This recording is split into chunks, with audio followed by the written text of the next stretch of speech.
Muito bem, estamos aqui já com os nossos convidados para começar mais essa noite do Oriente sobre o ciúme excessivo. O Reginaldo já veio no Oriente comigo, pelo menos, né? A Ellen eu não sei, mas bem-vindo mais uma vez, Reginaldo, tudo bem? Ok, obrigado pelo convite, Alex. Tudo ótimo, tudo bem. E a Ellen, a gente já se conhece, amigos de algum tempo, mas aqui no programa, primeira vez. Primeira juntos, né? vez, é a primeira. Bem-vindo, psicóloga. Obrigada. E ele, psicoterapeuta. Tem que sempre usar minha cola, você desculpa, mas faz parte, né? Você tem ciúme? Você tem ciúme, Ellen? Eu? Vou deixar pro final. Vou deixar pro final. Eu já me confessei no início do programa para ficar de consciência tranquila. E você, Reginaldo? Eu tenho um pouco, assim. O ciúme, ele tem aquela história de um instinto, assim, de preservação? Ele tem um pouco disso? Como o medo, por exemplo, fazendo um paralelo assim, porque um pouco de medo, o medo é natural se ter e é até uma defesa, né? O ciúme também tem um pouco disso? Hein, olha, do jeito que eu entendo os ciúmes, ele vem de 3 emoções básicas. Nós temos 5 emoções básicas, tá? Que é o amor e a raiva, a alegria, tristeza e medo. E por que você falou amor e a raiva? Amor e raiva, estão meio conjugados? Alegria, tristeza e o medo. Então, os ciúmes, ele tem 3 dessas emoções básicas envolvidas. Ele é um sentimento complexo, tá? Uma das emoções complexas. Então, envolve o medo, sim, de perder a pessoa que eu amo, amor, né? E tem o medo, o amor e, de repente, a raiva por poder perder, ou pode misturar com a tristeza de ter perdido. Senhoras e senhores ciumentos, ellenmarapi@yahoo.com.br. PL. PL, a Ellen PL. Marapelli, @yahoo.com.br, para entender melhor o ciúme. A gente vai deixar os contatos dele, mas eu já gostei. Viu? Achei não é uma coisinha só. Não é só medo. Não é só medo. Não, porque eu amo, né? O meu objeto de amor, sendo pessoa, qualquer coisa, né? Filho, patrão, funcionário, colega. Então, é o objeto do meu desejo, do meu amor, né? Então, eu tenho medo de perder, porque eu amo. E eu posso ter raiva ou a tristeza junto. Então, ele é muito complexo. Nossa. Reginaldo, quer completar? Concorda? Concordo, é por aí mesmo. Tem muitos pesquisadores da área da biologia que estuda a neurociência, que eles trabalham muito com uma ideia em cima da genética, numa perspectiva biológica. Então, o que eles acreditam? Eles acreditam que o ciúme masculino ele existe como uma forma de proteger, de tirar a possibilidade de eliminar um rival, né, para ter uma mulher e manter uma genética, um filho e proteger esse filho. Estou dizendo uma perspectiva biológica, tá, e neurocientífica. Então, tem muitos pesquisadores que acabam trabalhando com essa ideia. E os ciúmes da mulher, biologicamente, ele vem com a ideia de manter o seu parceiro para que ele consiga ajudar a cuidar e prover desse filho também. Então, tem uma questãozinha biológica. Toda vez que a gente for falar de sentimentos ou de algum comportamento específico, é muito importante a gente falar bio, psico e culturalmente, né? Então, biologicamente, a gente está conversando aqui. Depois, a gente tem que falar na questão psicológica, ou seja, como esse indivíduo se desenvolveu, né? E aí vai mostrar os ciúmes dele. E culturalmente também, a gente pode pensar... Mas você já entrou com a parte biológica e ela com a parte psicológica. Isso, exatamente. Só falta a parte cultural. É isso. Tá ficando chique. É espiritual. Oriente, gente. E espiritual também, por que não, né? Mas Sim. vai ter. Vai ter. Tá Bom, a gente já vai para o primeiro VT, então, primeiro vídeo para você ver um pouco do povo nas ruas falando sobre o ciúme. E a gente vai ter um psicólogo também. Que bom. Falando. Vamos lá? Vamos ao primeiro VT. Ciúme? O que causa este sentimento na maioria das pessoas? Falta de fidelidade. Acho que isso é uma coisa que causa muito ciúmes, quando a pessoa não tem comprometimento no relacionamento. Eu sou uma pessoa ciumenta. Um dos motivos é a insegurança, né? Meu namorado conversar com as meninas, entendeu? Aliás, sair com os amigos também, né? Isso também transforma em ciúme. São várias coisas. Ciúme é um sentimento que a gente tem quando a gente ama uma pessoa e tem medo de perdê-lo. Então é um ciúme normal, é um sentimento natural que faz parte da vida da gente. Segundo Débora, o ciúme pode se tornar um pesadelo na vida de muita gente. Ele se torna um problema quando ele passa a interferir na nossa vida de uma maneira negativa. Por exemplo, quando o ciumento perde tanto tempo pensando nas possibilidades de traição e checando, avaliando se a pessoa está traindo realmente, investigando, vasculhando bolsa, anotações, aparelho celular. Hoje em dia, com a tecnologia, quando a pessoa passa muito tempo nas redes sociais, investigando o namorado, o parceiro ou a parceira, aí a gente começa a considerar isso um problema e a tratar. Marcelo é promotor de eventos, saiu de um relacionamento de 5 anos e conta um pouco de como eram as atitudes da ex.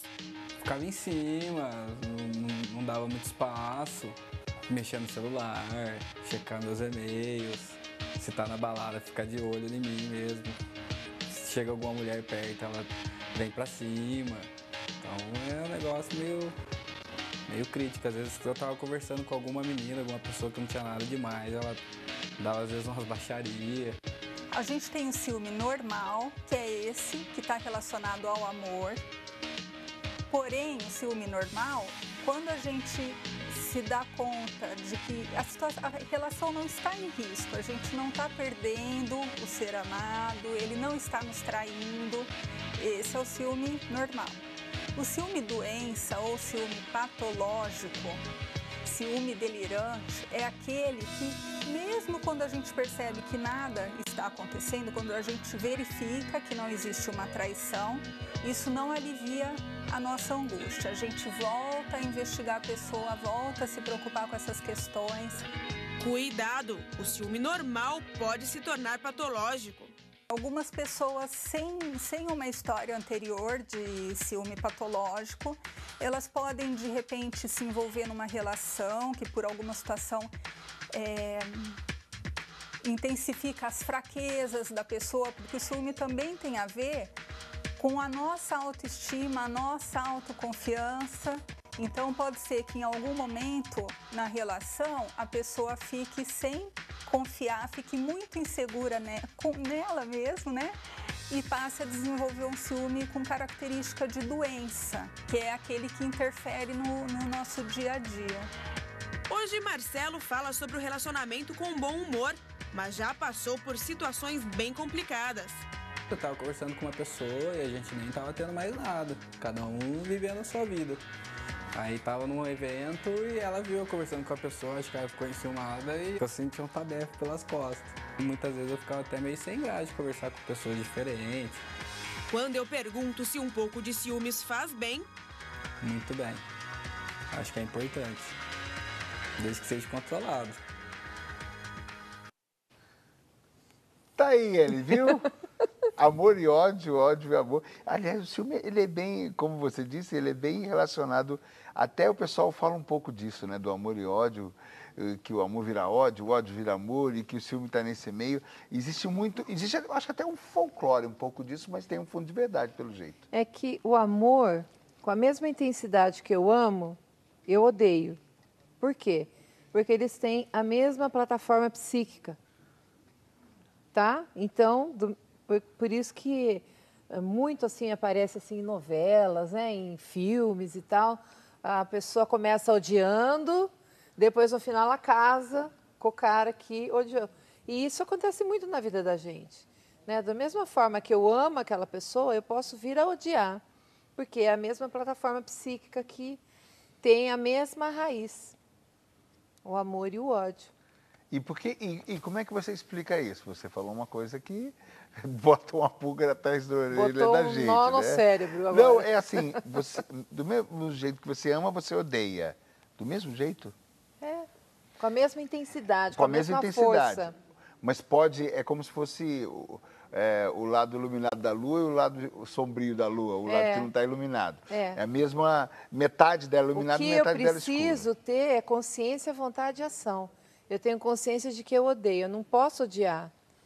Não é? Eu preciso reformular isso dentro de mim e transformar isso em amor. Como fazer isso? Tendo consciência de que eu tenho esse ódio e buscar as raízes desse ódio para poder transformar ele em amor. Aí vem a vontade e partir para a ação. O rapaz ali do Eventos, é interessante, porque no final ele fala um pouco de ciúme, faz bem, faz muito bem. Pois é, você vê. Ele reclamou tanto. Tomou um tabefe.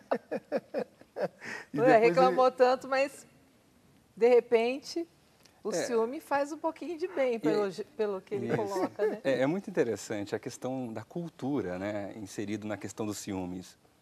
Porque existem culturas que valorizam ou dão muita importância aos ciúmes. É como se ciúmes fosse um sinal de afeição. Então, assim, culturas latinas, até os espanhóis também, eles têm muito essa questão de que ciúmes envolve amor, envolve paixão. Se não tem ciúmes, é como se não gostasse da outra pessoa. O amor tem que ser meio doentio, bem louco, assim, né? Para eles é bem... parece que até os ciúmes é sinal de paixão, é sinal de amor, é sinal que você tem uma afeição pela outra pessoa, né? É interessante o que ela está falando, também na questão da paixão também. Né? Essa relação que ela fala, eu acho que ela fica muito clara na paixão. Porque você ama tanto aquela pessoa que quando ela dá um sinal que ela não vai sair com você, você odeia ela. Não é? E a gente está falando de um amor primitivo quando a gente fala da paixão. Sim.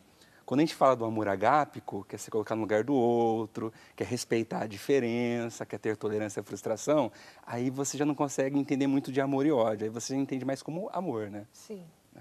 Agora, essa questão cultural. A sociedade hoje vive uma insegurança. E a gente, quando está na juventude, começando os primeiros namoros, a gente tem muito daquilo do adolescente, né? O que pensam, como é que eu me comporto. Aí, conforme a reação dela, já te gera uma insegurança. E, às vezes, a partir dessa insegurança, você tem o ciúme. Não tem muito da parte dos dias de hoje. Porque os dias de hoje, rede social, a galera, todo mundo aberto a todos, todo mundo soltando piada e cantadas pela rede social. Isso não está muito mais implícito hoje, assim, vamos aproveitar a vida e o pessoal mais inseguro, Reginaldo? Você está falando da parte cultural? É muito bacana o que você está comentando, porque o período da adolescência é o período que a autoestima dá uma balançada. E aí os jovens, em geral, eles começam a se autoafirmar. É como se eles apoiassem um pouquinho na vaidade, eu preciso da admiração do outro. Então ele acaba se comportando muito em cima da atenção e admiração do outro. Então o que acontece com o adolescente, o pré-adolescente, que é um período que ele começa a ficar, né? Aquele beijinho na menininha, dá um beijinho no rapazinho ali e tal. E o que acontece é que entre o ficar e o ter os ciúmes tem uma coisa interessante. Quando surge os ciúmes, é sinal que não quer mais apenas ficar. Ele quer algo mais, quer namorar. E o que acontece é que a menina, né, a mulher, é mais sensível do que o homem, né? A menina é mais sensível do que o menino. Então, como ela percebe, às vezes, que o menino, ela percebe isso mais rápido, que ele está enciumado, então, às vezes, ela aproveita a oportunidade, às vezes, até para jogar um pouco. Os meninos também fazem isso, né? Estou querendo dizer que a menina tem a sensibilidade para perceber, ele está gostando de mim. A mulher, ela usa mais disso, é verdade? Isso. E aí, o que acontece é, com as redes sociais, né, na nossa cultura atual, aumenta mais espaço para produzir ciúmes. Né? Então, eu fiquei com o menininho ali, eu posto o outro ali, eu produzo ciúme e me autoafirmo, né?